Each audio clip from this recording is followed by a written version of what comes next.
Sa mga pangarap po ni Bobet ay matutupad.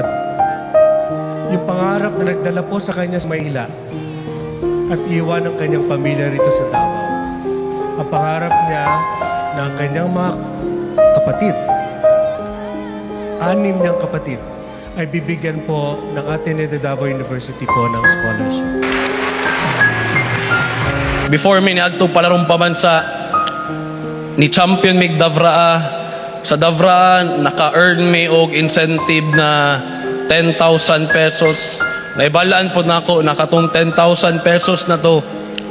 Yatag niya siyang family. Kaya para ma-accommodate ana siya na para na-vape ang atong balay. Kay tibok Pilipinas sa to sa Agsor. Dagag mga parents, mga parente sa mga gikan diri sa Ateneo de Davao, dili makabuk og hotel. At least natay gamay ma-accommodate sila ha.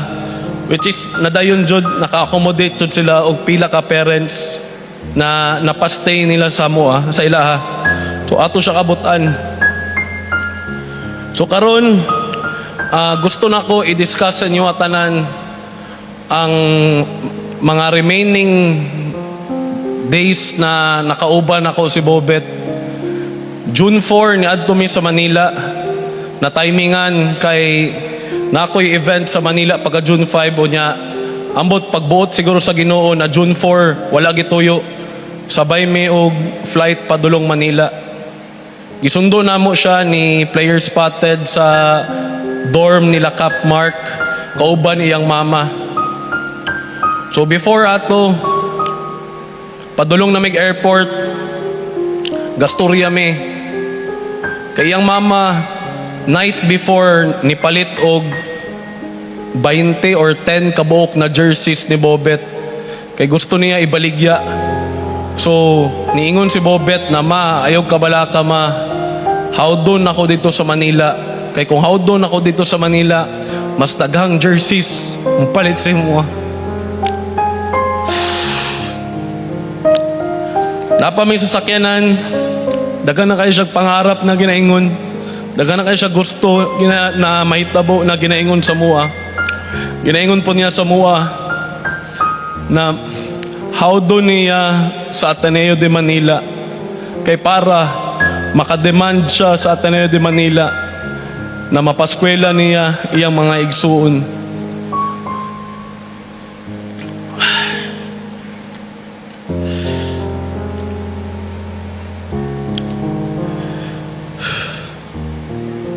So karon niabot namin sa Manila June 4. Giatod na ko siya sa Ateneo de Manila sa dorm. Grabe katunay balaan ako na namatay siya. Naka-feel ko guilt kay ako ang niatod siya sa Ateneo de Manila. Pero always na ako ma-remember ni na pag-abot na mo sa Ateneo de Manila, grabe niya kalipay. As in, grabe niya kalipay. Kay 2 years may naningkamot para ato na adlaw para moabot siya sa Ateneo de Manila. Maningkamot siya.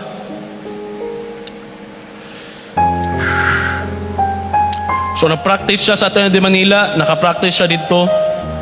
June 4, practice diretso. 4 to 6:30 ang practice. Grabe niya ka energetic, grabe niya ka excited, grabe niya ka hyper. Dili na ko mabilang pila ka dunk ang iyang gibuhat sa practice. Sa sobra niya ka hype, sa sobra niya ka lipay. Nanana siya dito. So after ato, before ko ni hawa, anak ko siya na bet, kaon na lang sa ta para at least pag uli ni mo sa dorm ni mo karon busog na ka. So nagkaon mi, after na mo nagkaon, niyagi mi og 7-Eleven para makagrocery siya sa iyang nasa'y extra food pagutumon siya sa kadlawon. Didyo na ako malimtan ni na conversation na mo. Paghawa na, pagbulag na mo, nisaka na siya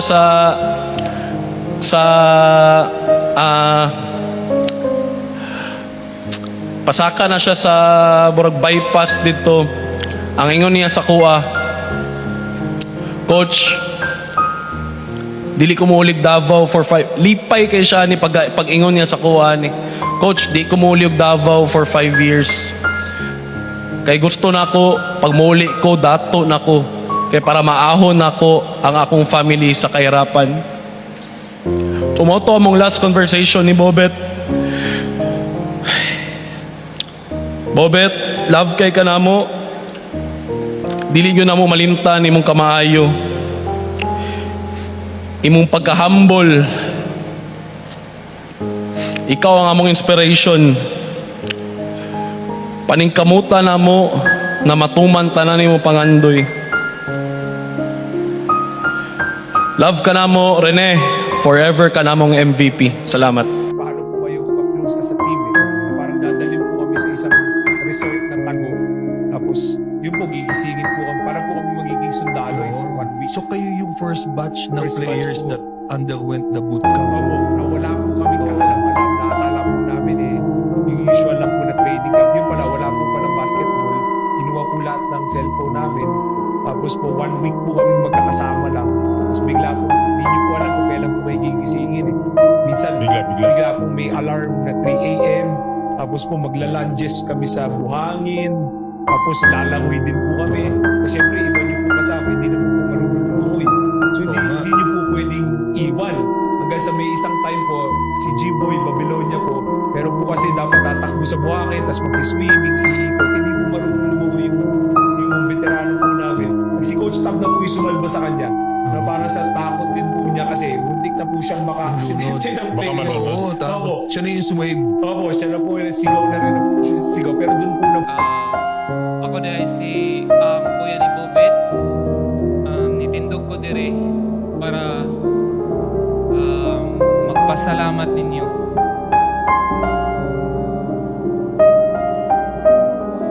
Gusto lang ko magpasalamat sa mga nagatiman kay Bobet sa Davao, Sir Mark, Ma'am Jo.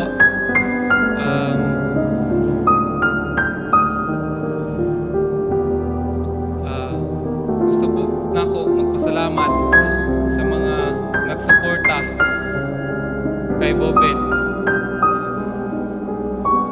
Sa mga nag-love kay Bobet.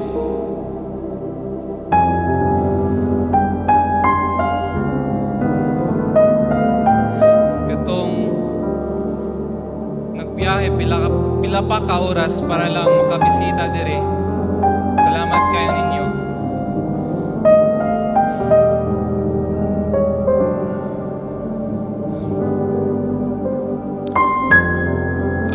Bet.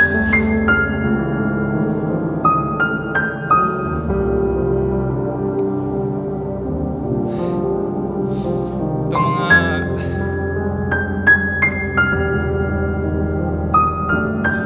mga plano na to sa una nga gusto na to kaboton.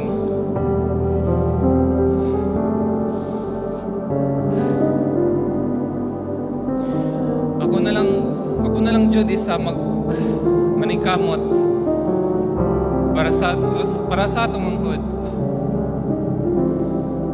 Maningkamot ko para nimo.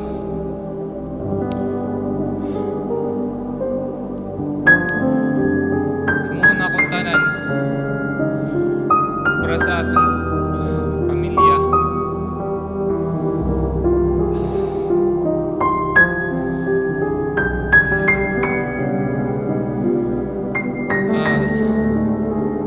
Father Karel, salamat sa imong gi-offer sa among tanan.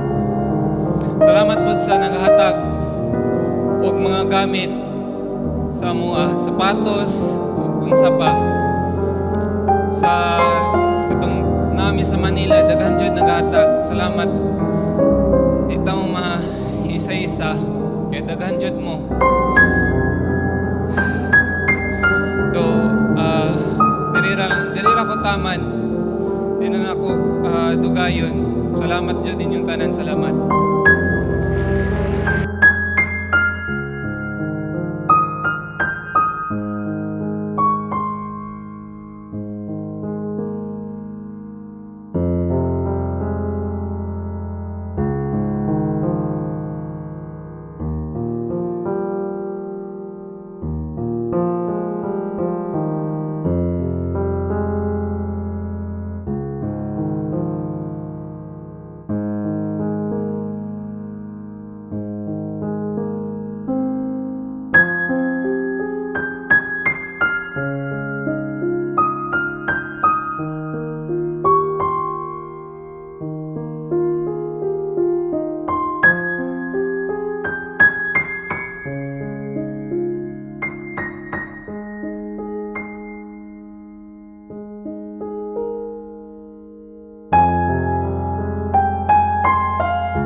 wala na.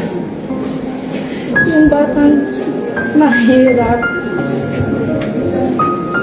Laki sa hirap na nangangarap lang. Nangangarap na hindi lang para sa kanya, para din sa amin. Nabura lahat yun. Nabura lahat.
Kaya, Sobra. Marunong po ba siya lumangoy? Sobrang Marunong, galing. laki po yun sa agusan. Agusan.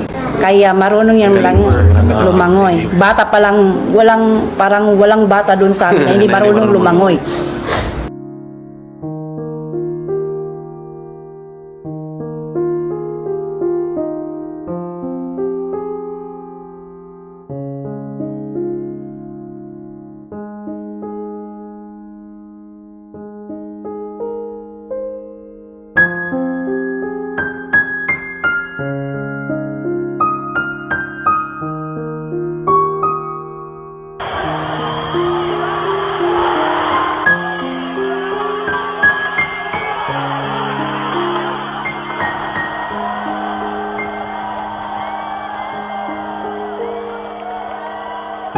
Kausap ko po na i-approve po namin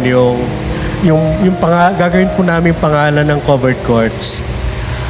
RBBCC. Ano ibig sabihin ng RBBCC? Rene Bobet Baterbonia Covered Courts.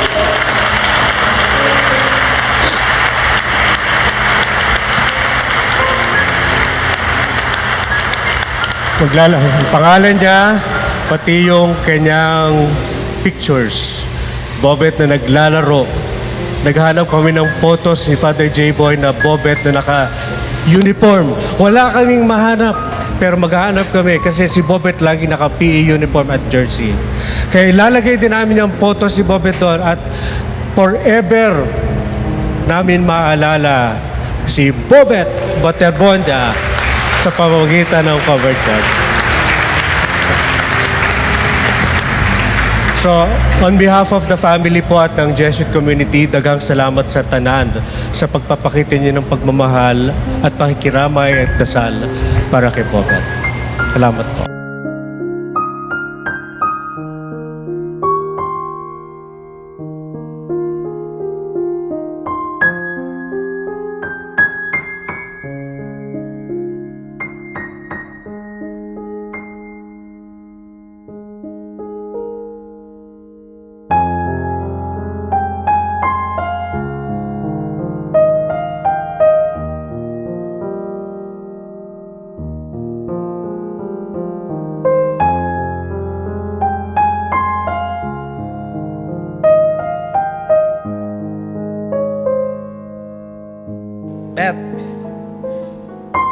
ika'y nalagaan doon sa Maynila, dito patuloy ka namin aalagaan at aalagaan namin ang iyong pamilya. Mahal na mahal ka namin, Robert. So paalam anak, hanggang sa muli. His transition to Manila was supposed to be the ultimate triumph and success. But his sudden passing feels like a collective theft of a brilliant future. Karang mumurag bitaw na gibawi o gikawat ang pangandoy ng dili lang ang mga talagkogon, gikawat ang pangandoy sa mga taga-probinsya, gikuha ang pangandoy nato tanan, leaving us to grieve the what could have been. Yet, Obet was an athlete, we all know that. An outstanding athlete. Father Eric said, a basketball intelligence which many who play might not have. He knew what it meant to run, to push, to finish. He fought the good fight. May not have finished or even started the UAAP race, but for sure, I am sure, he has kept the faith. In the words of St. Paul, we did not want his race to end this early, but it did, unfortunately. We wanted more games, diba? More birthdays for him, more trips back to Davao and Agusan. But God wanted something else, to bring him home. To bring him whole. Before the world could make him weary, before they destroy his body, God wanted him whole and intact with us. Coming home is not a failure. For the athlete, home is where the shoes comes off, diba? And the body can rest. For many of us who are faithful to God, home is the Father's house where every wound is healed. Today we believe Bobet has come home to that perfect rest. He is not lost. He is found. He is not far. He is safe. And what about us who are left here in Davao? About us who are here in Mindanao and Agusan, grieving on this part of Mindanao? What about us? Ergo, we are left with a sacred task. Dili pwede na hangtod diri rata. Dili pwede magalingkod rata diri. Nagud ta kinahanglan buhaton. Nagud tay responsibilidad. Dili pwede ang hilak nato hangtod diri ra, human mo na na. Wala na'y lain. Pasagdi na lang ang tanan. Dili pwede. We should turn our grief into care. Pag-atiman. To turn our questions into action. To make sure that every student who runs for ADU, who studies in our halls, who comes from Agusan or Bukidnon or the farthest barangay to chase a dream, knows one thing above all else. And I hope you know this.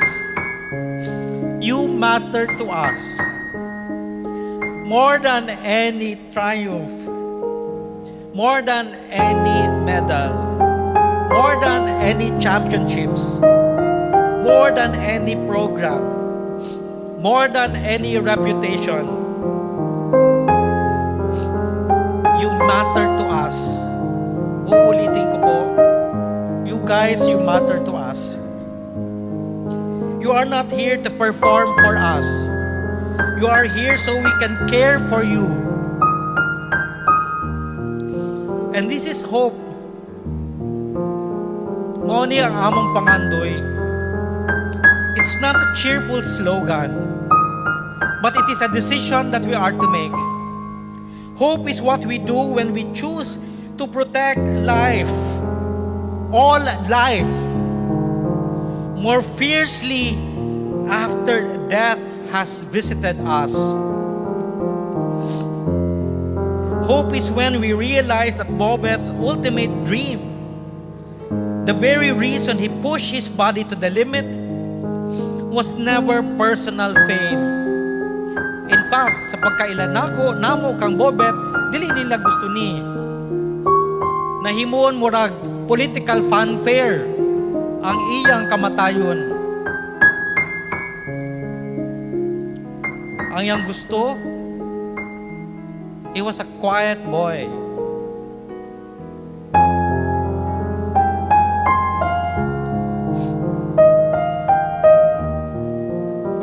But what does he do? He does this thing, that selfless desire to lift his family out of poverty. And in a beautiful, miraculous twist of fate, we see that hope of Bobet fulfilled today. Through the full college scholarships granted to all 6 of his siblings, we witness a profound truth. Even in death, Bobet successfully completed his life's mission. His sacrifice was indeed not in vain.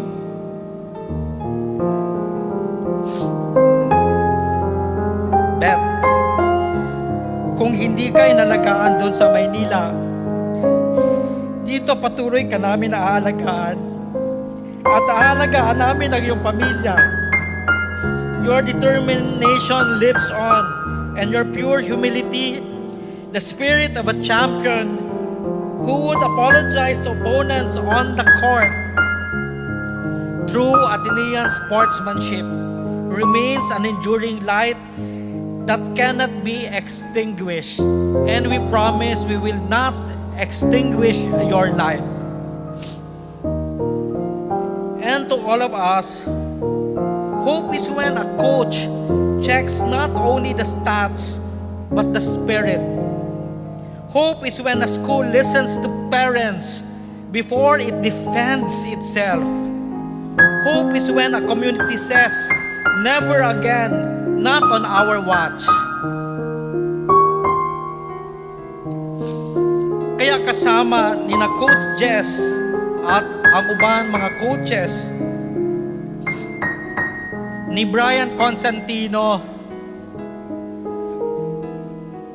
at ni Tonton ng sports program at ang formation team nung nandito ka. Kasama ng pamilya ni na Cap Mark Cayetano na nag-alaga sa iyo. Kasama ni na Father Karel at ng mga Jesuita, kaming Jesuits na nandito, at ang mga Blue Knights na kasama mo at kaibigan mo, at kaming lahat na nagmamahal sa iyo, nandito man o nanonood o nagdadasal para sa iyo at sa minamahal mong pamilya. Bobet, we entrust you to the God who formed you in your mother's womb in Agusan. The God who watched you grow in Davao. The God who welcomed you home when your race was done. Tell God we miss you. Tell God we will do better. And to his family,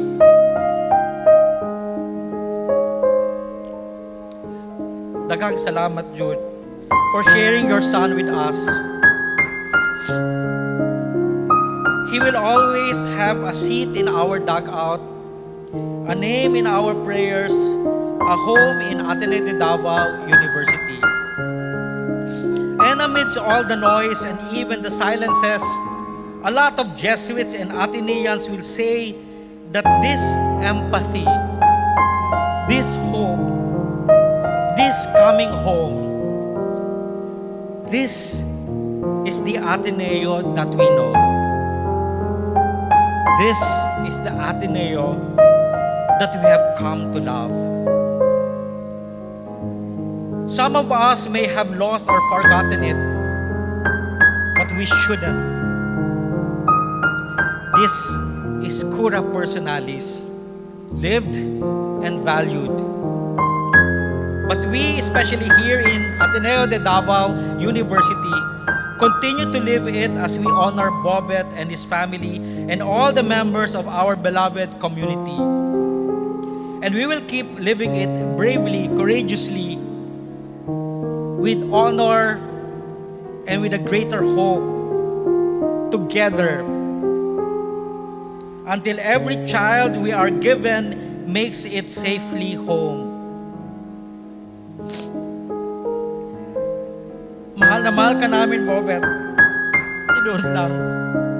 Tulad nagpamamahal sa bawat estudyanteng pagmamahal. Wala man ko na sayon nga kaning kamatayon kay abi na ako mauna. Ikaw di ay. At again, hindi po ako nagbibiro. So paalam anak, hanggang sa muli. Masakit. Sobrang support ko mula bata hanggang ngayon. Tapos ginanon lang nila. Kasi kung alam ko lang na may training sila na ganyan, ma'am, kahit mahirap kami, hindi ko yun ipapahamak yung anak ko talaga. Kaya ngayon, gusto ko ng justice talaga. Kung anong nangyari, bakit ganun ang nangyari sa anak ko? Alam naman nila mabigat yung linlagay nila sa paa o din sa kamay. Tapos, inaano pa nila sa dagat. Hindi na ba sila naawa? Tapos, ang dami nila. Ba't naman pumunta sila doon na walang dalang rescue, walang medic?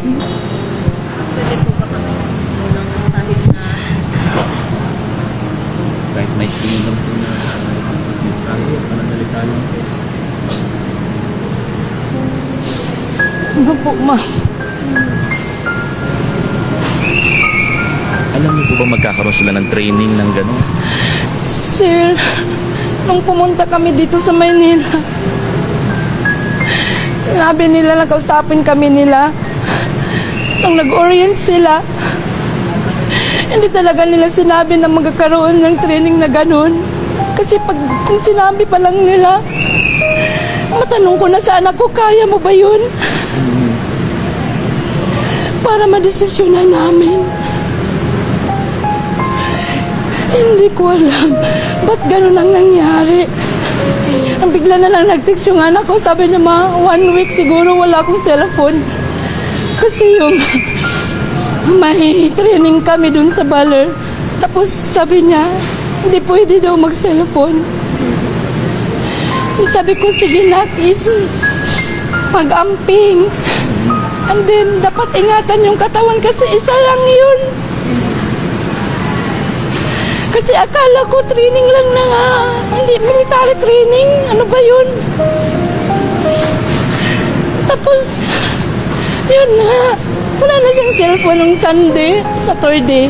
Wala na siyang cellphone hanggang Sunday nga. Tapos, bigla na lang may nag-message sinabi na, pwede pa po, tumawag ako sa iyo. Tapos, hindi naman siya tumawag. Ako na lang tawag. Sa pagtawag, nung tumawag na ako, sabi niya, ma'am, na-aksidente po si Rene. Nalunod po. Yun, malaki talagang tanong ko, ba't napunta dun sa lagat? Kasi basketball naman yung anak ko, hindi naman swimming. Masakit. ang support ko mula bata hanggang ngayon. Tapos ginanon lang nila.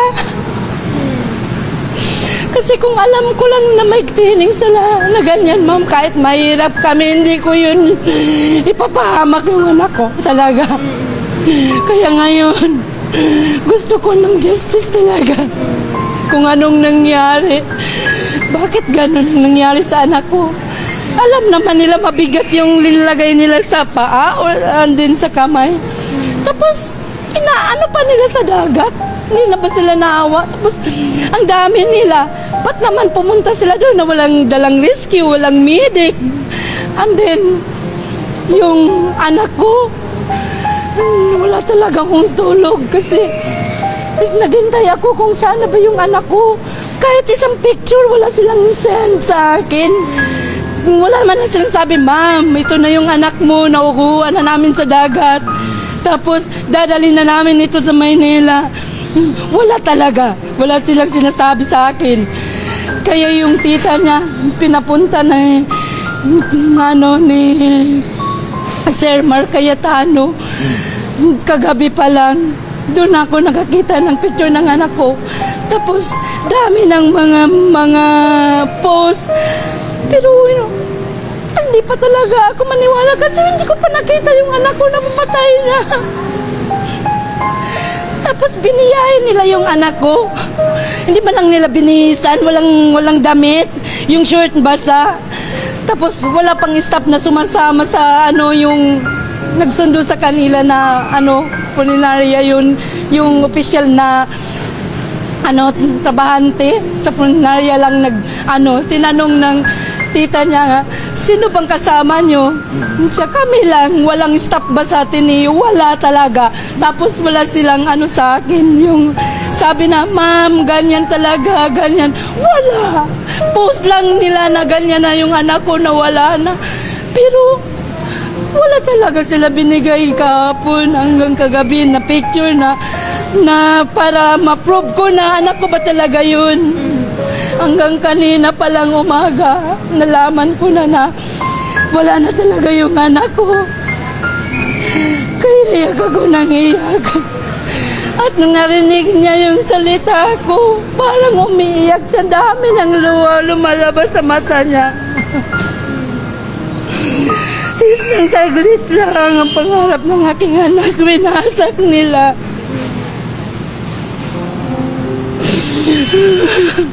Kaya malaking tanong ko talaga, bakit? Bakit ba ganyan? Ang dami nila doon, tapos walang nag-rescue?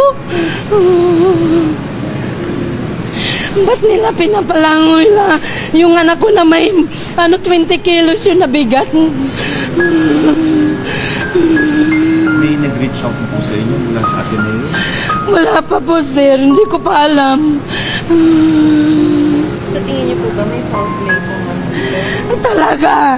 Kasi yung anak ko daming pasa. Ba't sana ba galing yung pasa? Yung nag-video ako, ang dami daw pasa. May pasa dito, may pasa dito, may pasa sa likod. Pero hindi ko pa yun nakikita. Kaya sabi ko, huwag niyong galawin. Pumunta ako dyan. Napakalaking potential po yung anak ninyo, MVP ng kalarong pangbansa. Siya po yung inaabangan talaga ng lahat na.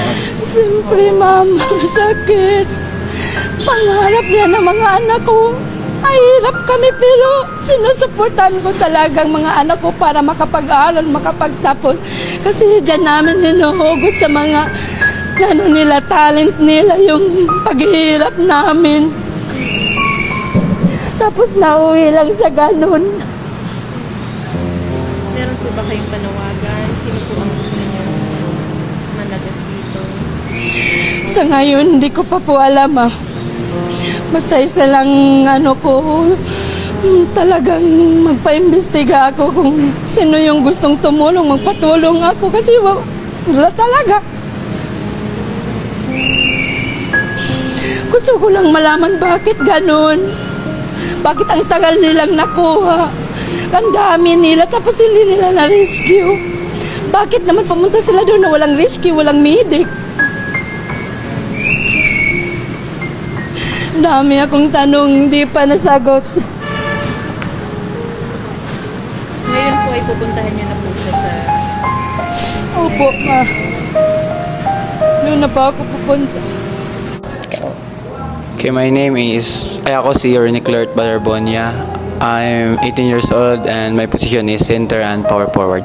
Okay, what's your height? My height is 6'3", 6'4". Ay, ginoo ko kataas mo kung unano diri tanawon. Yes. My question is, kumusta mong experience sukad sa yung pag-abot diri sa San Francisco or diri sa probinsya sa Agusan del Sur? Ang experience is grabe ang pag-welcome sa Agusan. And grabe ko ka-proud sa Agusan. Ano nga, taga dire ko, hometown ako ni. And also sa opening, grabe jud, tinuod jud ang ingon ni Gov na 80% ang experience sa opening. Grabe ang pag-welcome sa tanan visitors and tanan pod sa quarters. Aircon, tanan, grabe. Wako maingon. Wow, proud kayo ka. Opo. Okay. So, I've heard nga, born and raised ka diri sa Agusan del Sur from Talacogon. Okay. So, any message sa imong mga fans since gidagsa mo gahapon sa inyong first game, halos dili na mo kagawas sa court, di ba, sa kadaghan sa iyong fans. So, any message? Thank you so much sa nagasuporta sa off-campus or Dabraa Boys Secondary. Ang maingon lang ako is buhaton na mo tanan nga ma-depend na mo ang crown and thank you kayo sa bisagawin mo ato na mo permente and amping mo always. Okay, thank you so much, Rene. Salamat kaayo. Just a kid with a big dream.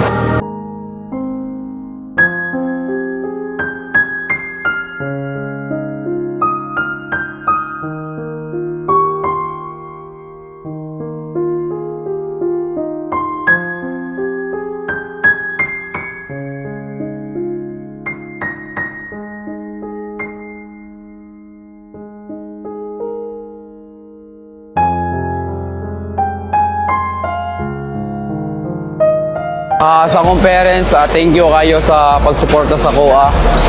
Kabalo po ko nga grabe po yung sacrifice sa kuha. So maningkamot ko nga mabalos na ko totalan sa inyo.